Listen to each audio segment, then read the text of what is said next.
లేక అలాగా సాధన బాగుంది అనుకున్న టైంలో మళ్ళా ఏదో ఒక పాము లాంటిది ఏదో ఒక ఆటంకం కలుగుతుంది అనమాట. అక్కడ మళ్ళా మనిషి జారిపోయి వెనుకకు వచ్చేస్తాడనమాట బాహ్య ప్రపంచంలోకి.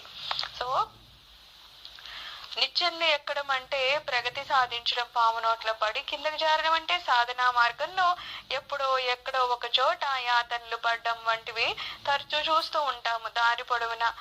అంతే కదా, నిచ్చెనలు ఎక్కడం అంటే ప్రగతి.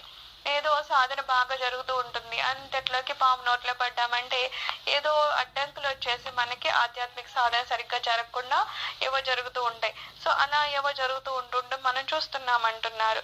కానీ ఈ ఆట పాచికలు పడిన విధం మీద ఆధారపడి ఉంటుంది. అక్కడ మనం ఎంత నెంబరేస్తామో దాన్ని బట్టి కదా మన పైకి కింద జరుగుతూ ఉంటుంది. కానీ జీవితం అనే ఆటలో గెలుపొందడానికి సరైన మార్గం అవలంబిస్తే మాత్రమే అది సాధ్యము. అయితే జీవితంలో ఏమంటున్నారు, మనము